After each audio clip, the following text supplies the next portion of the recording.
do to counter this whole self-doubt thing that comes into this decision making? Yeah, absolutely. And closing the chapter and move on, that's a big lesson actually.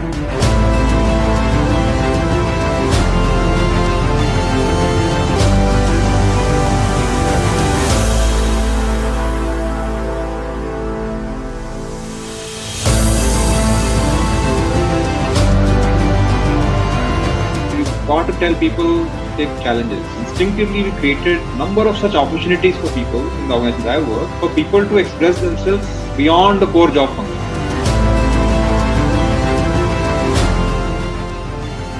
What is gone is gone.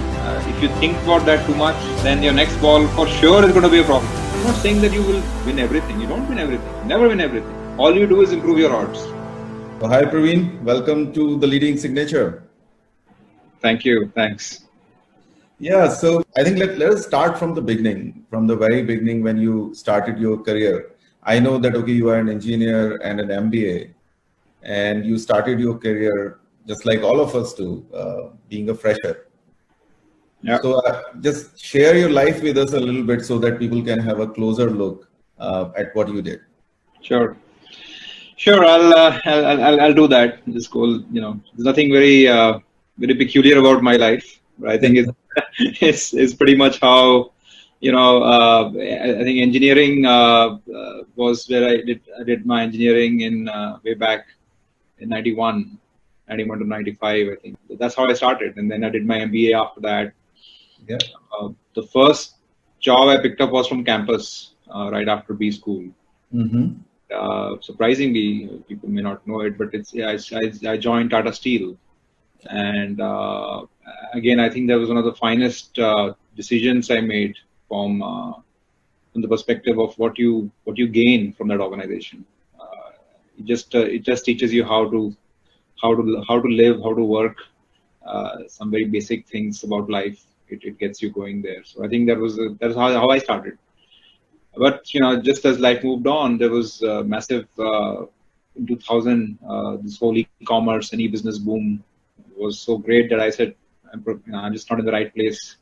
I thought that how to move out and get into the technology sector. That's what I did. Nobody would give me a job in the technology sector because I was selling steel there. I was in the sales division, so I was selling steel all across. So I did that. So nobody would give me a job in the tech sector, but I did want to get into the tech sector. And I randomly applied to a number of CEOs, otherwise HR, nobody responded. But there was just one gentleman who just forwarded my resume to his chief operating officer. The chief operating officer thought that this was a recommendation coming from the CEO. So he called me for an interview. And so after that, obviously, it was hard for him to to say no. But it obviously went well. And then that's how I entered the tech sector. And I started selling software for the company. And again, just going a couple of years later, I was just lucky, I think. I just got a chance to, I just happened to meet a gentleman who ran a technology product company in the pharmaceutical sector called Relsys. And I just knew him through a college mate of mine. And he was coming to India and he wanted to know what's going on in the tech sector. So I went with my laptop and started presenting what I did for that other company. He said, no, look, I'm not interested in buying anything from you. I just want to know what's going on in this sector. So I gave him my perspective, and he was, a couple of months later, he calls me and says, why don't you start the offshore product development center, R&D center for my company? I said, fine. I mean, why me? There's so many people in the world. I had 5 years experience at the time. So any case, I mean, that's how I got into the pharmaceutical technology space. I created the whole offshore R&D and development center for Relsys, which used to make products for pharmaceutical sector in a very specific niche called drug safety, as we all know, which ensures that patients are safe when they consume medicines, and he used to make software for that. And so we opened the India wing, started the company from scratch, and grew it to about 80 people till from 2002 to 2008 before I quit and started Foresight. So that's my little background on the on semi-entrepreneurial journey.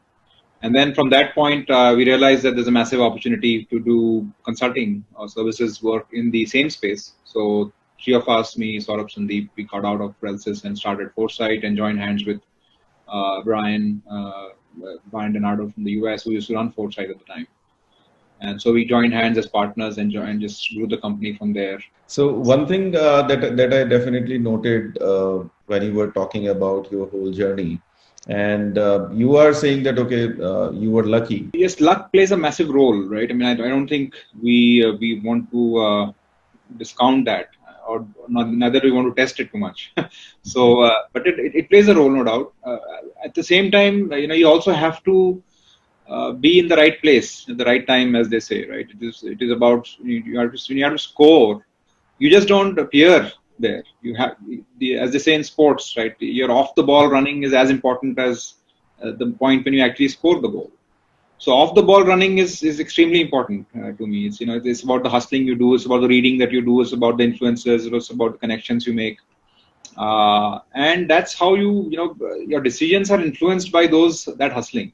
You said that we have scaled up two organizations actually, Relsys and then Foresight. Sure. And I'm sure that that journey might not have been easy. In order to be successful with these two choices that you made, there must have been certain obstacles that you would have faced. And as part of your challenges or obstacles, I think there are a variety of things that go into play at one time, that you have to scale up the organization or do the skill building kind of a thing. Yes. And then there were global partners. You mentioned a few names earlier. So there were many partners at Foresight. So just give us a brief understanding of that scenario and the kind of challenges that were there. Yeah, as I said, on the Relsys side, it was about proving yourself from an R&D perspective. Now, from Foresight perspective, it was a completely different set of challenges. Because it was a global organization with a bunch of very, very diverse partners, people who came from very different backgrounds. One of the key challenges was to actually form a global partnership.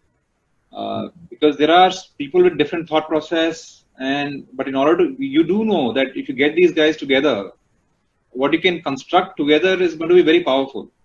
So it was therefore an endeavor from my part, to ensure that we come onto common ground across a diverse set of individuals, across geographies and across cultures.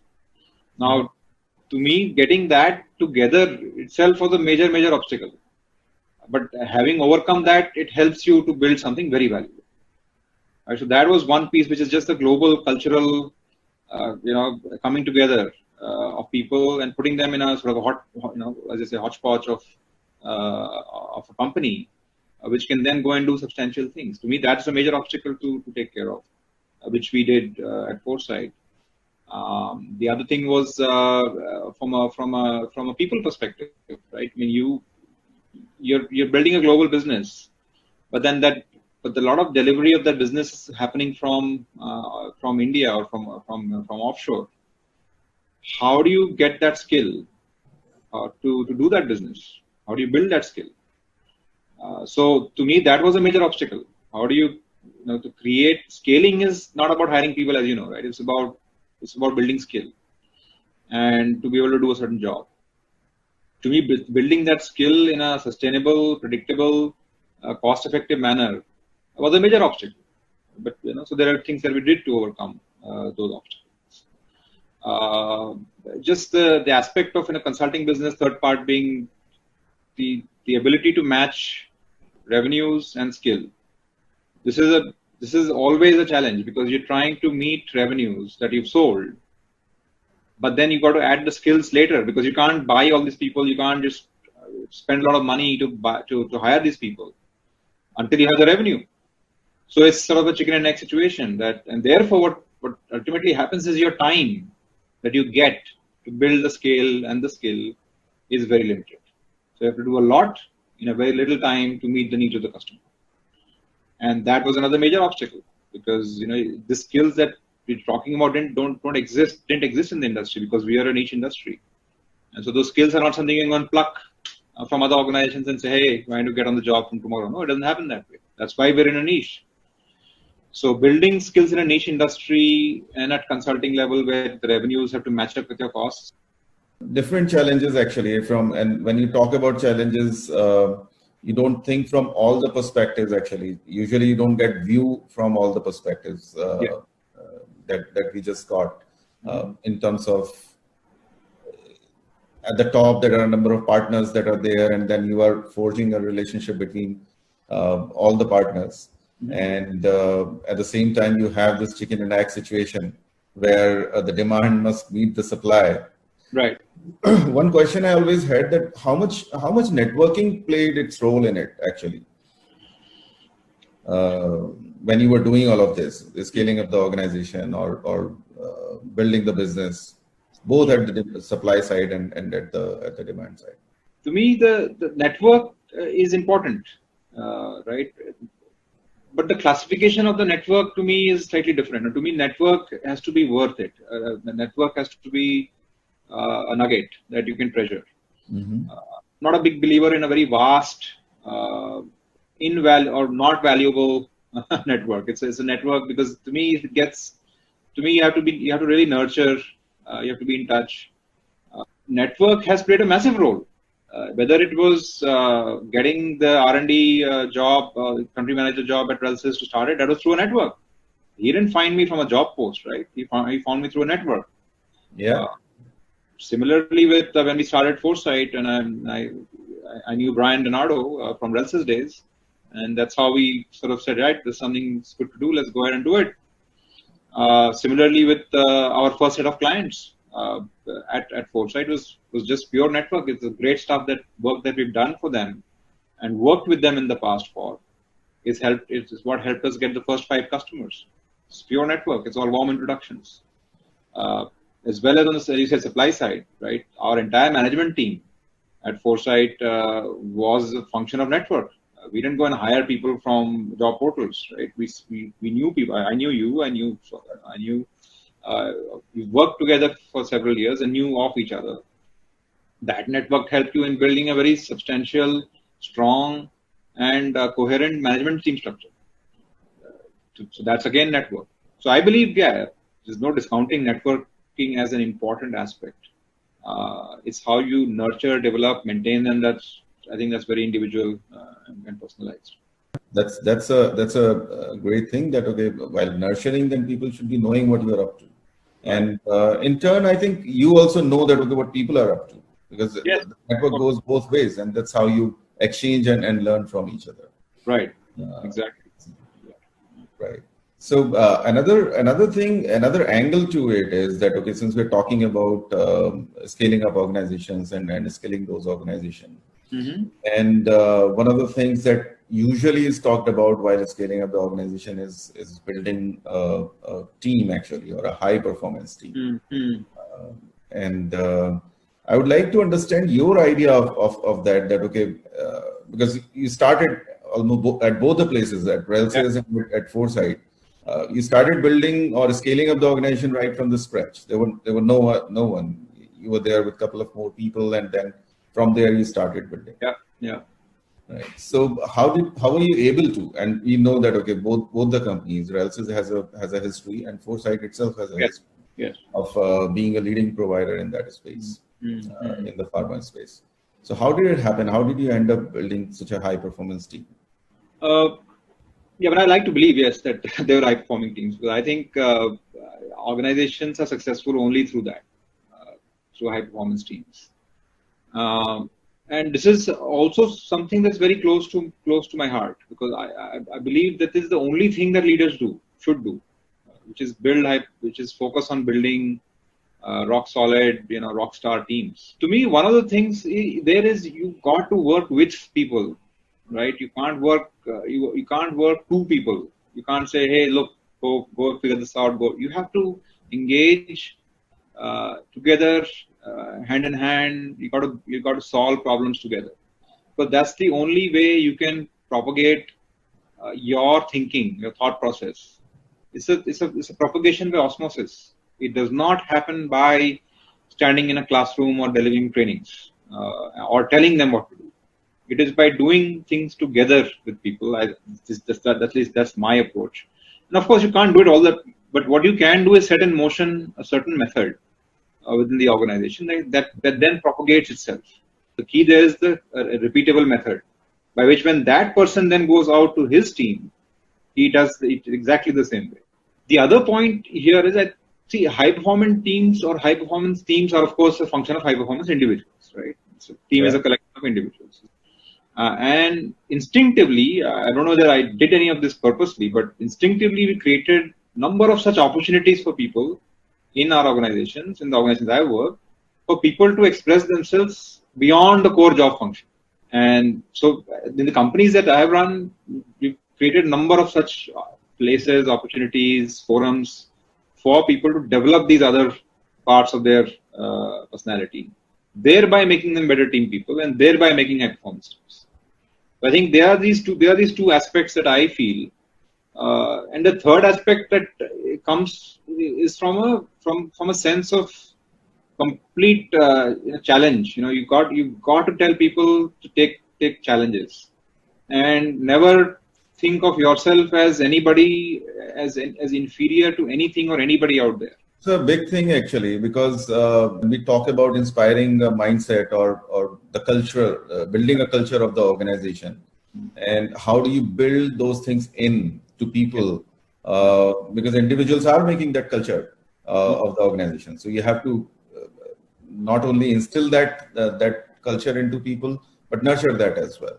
Yes, So that's a mindset to me. You've got to instill the killer mindset, killer in a nice way, to say that, look, I can conquer anything. It doesn't matter whether it is figuring out, the tube connections between Tokyo and the suburb of Tokyo. It requires 3 changes of trains. Yep, you figure it out. You reach your client. Whether it is solving a tough problem with a customer, whether it is ensuring that against all odds you do go live to a certain milestone. To me, that kind of a killer mindset or a conquering mindset has to be there, and it has to be a winning mindset, and that is something that you have to just kind of tell people this is non-negotiable. And that's to me a genesis of the seed for high performance teams. So then everybody starts thinking like that.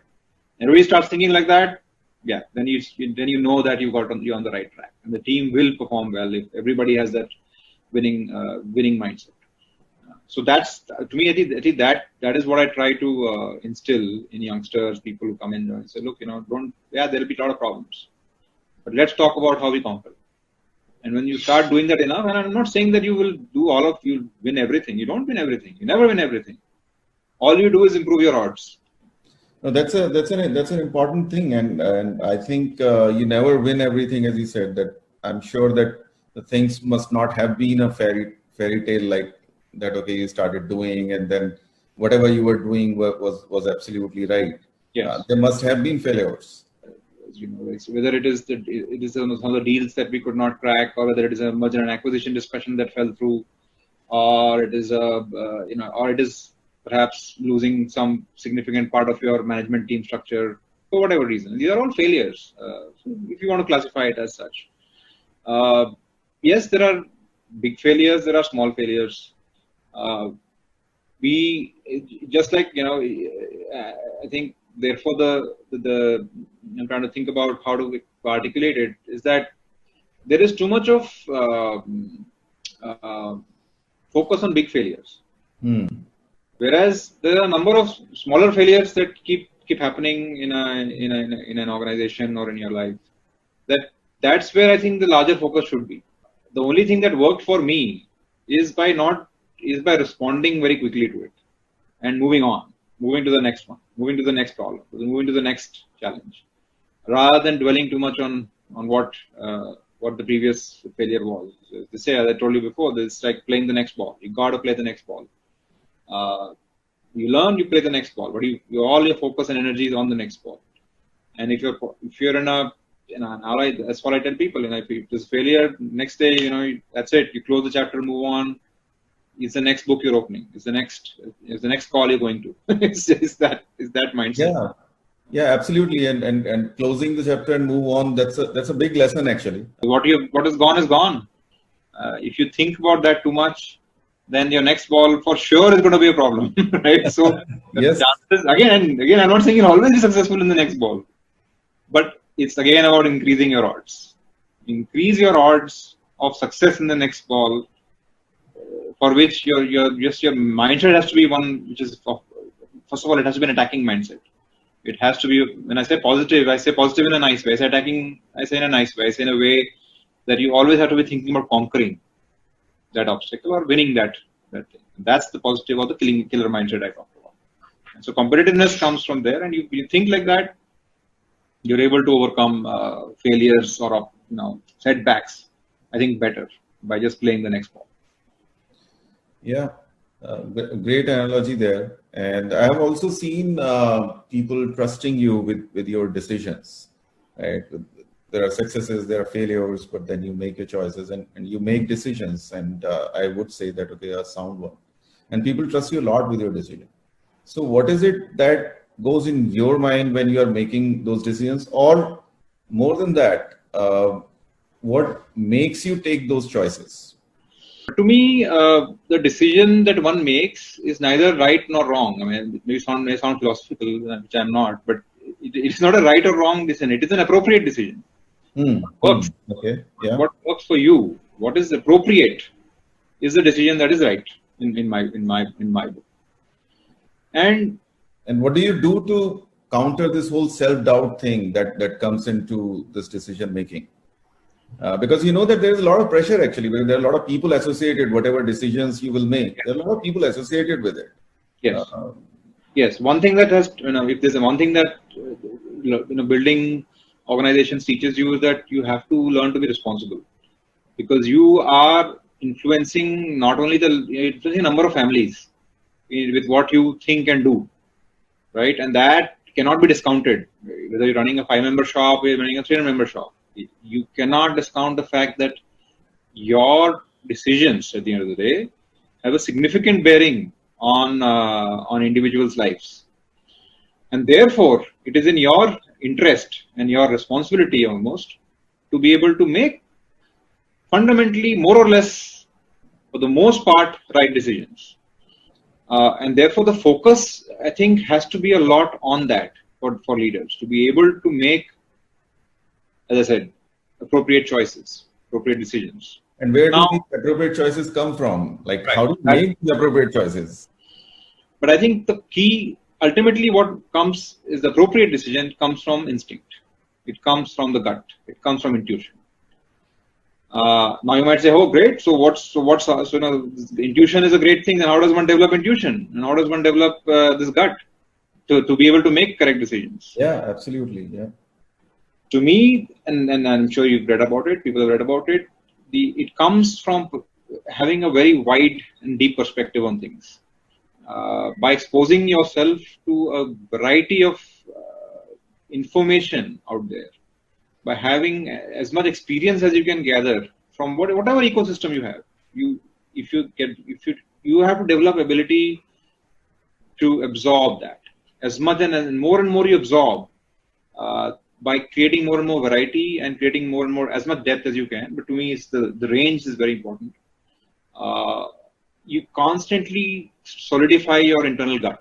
Your instinct becomes better the more, at least to me, that's how it works. When you say the variety of things, just give us a few examples that the things that you do in your life that helps you get exposed to this variety. And what is this variety that you're talking about? Yeah.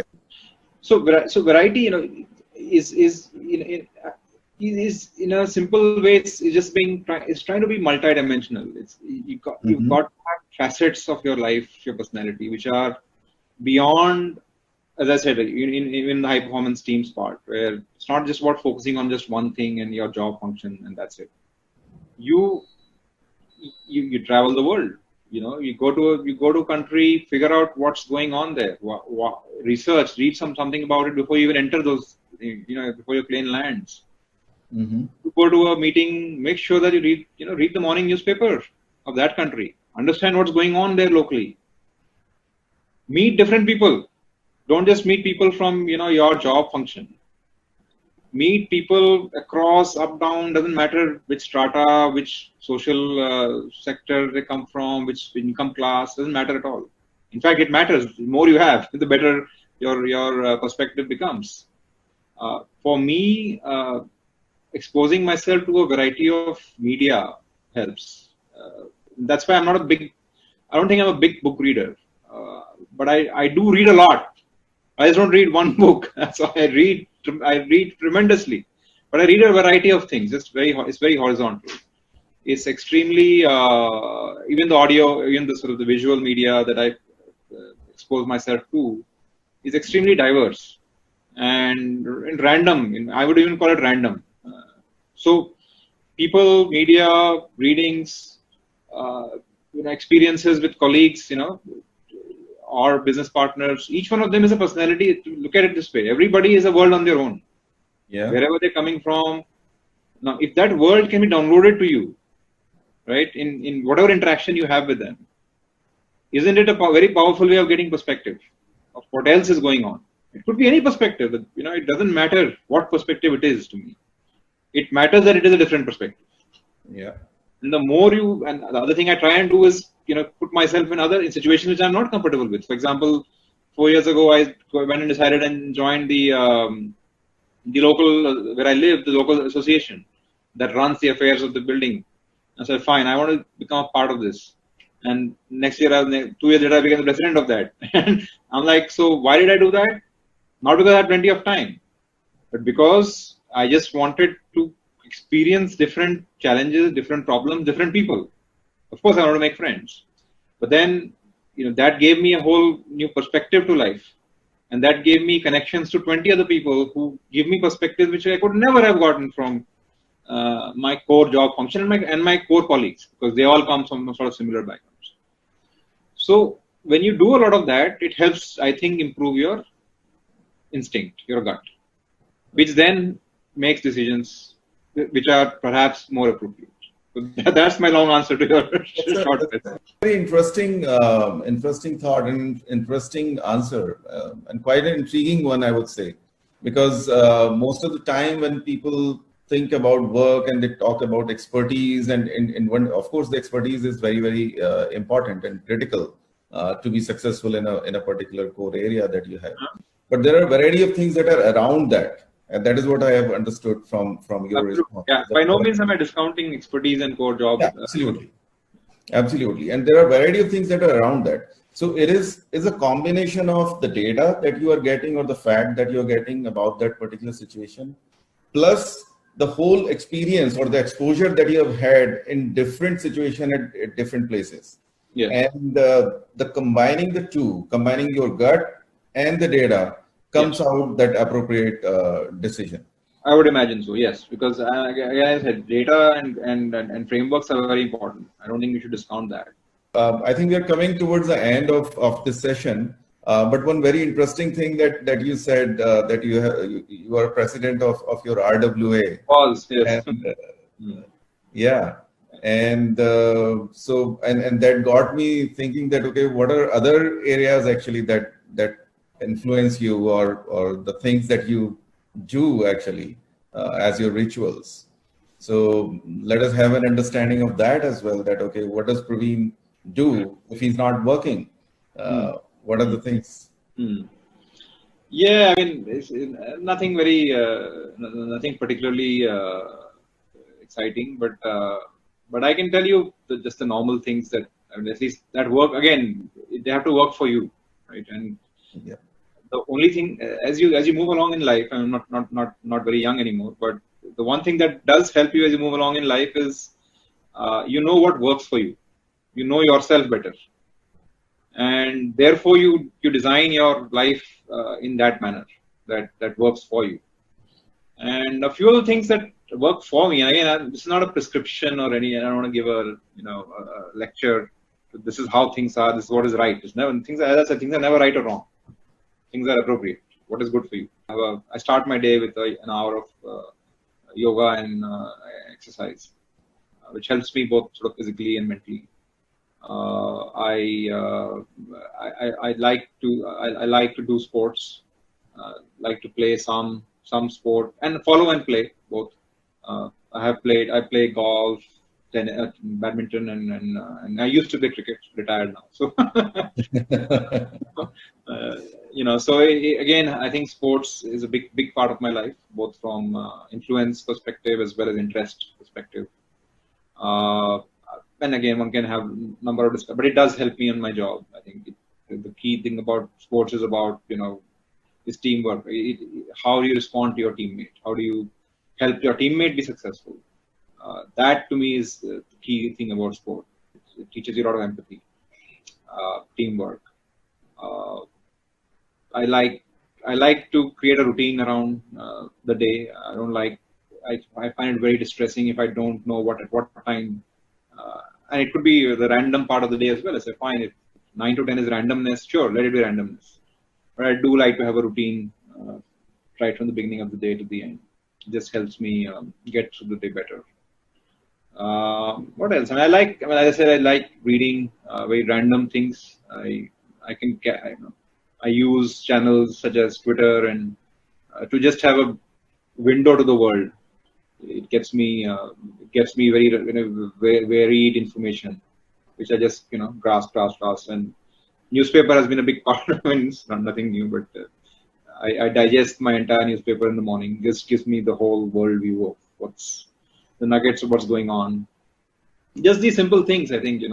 Travel is of course times are bad, but I do like to do that once a year thing. Just figure out a place, understand the place, go there, experience it.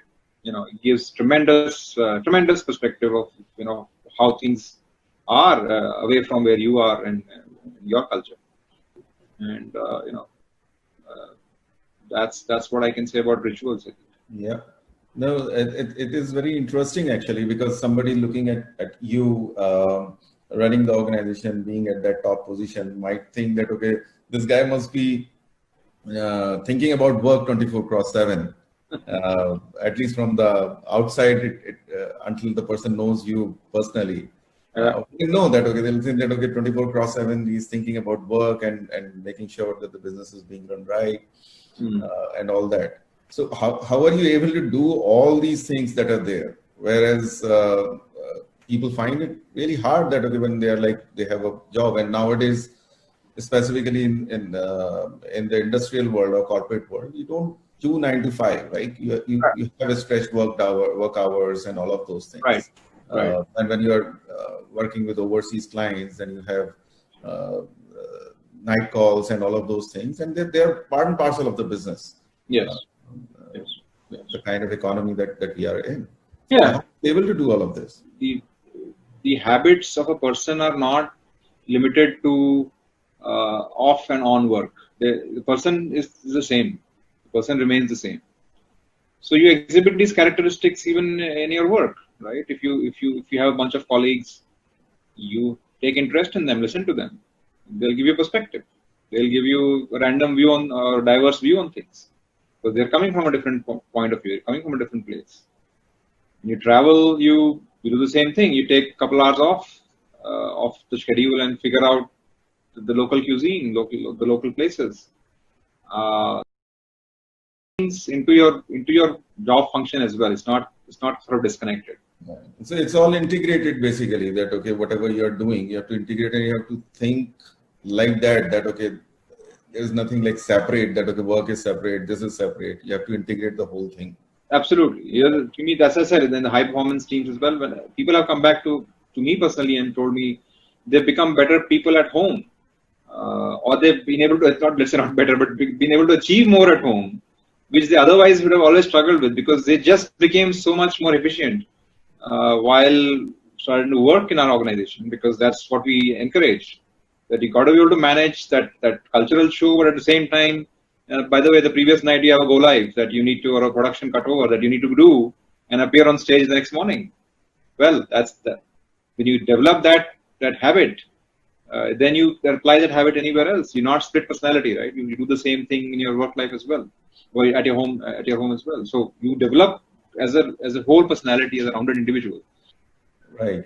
And I think one of the important things that you said just a minute before was that you like structuring your day. So even if there is something random, then that random is also defined. That okay, yes, 9 to 10 is random, and that's a big thing actually. We take away from that is that if you structure your day, you plan your day, you plan your week, then Right. you are able to find that time as well where you can do all these things. So you have to create that time basically to do all of it. Yes. Yeah.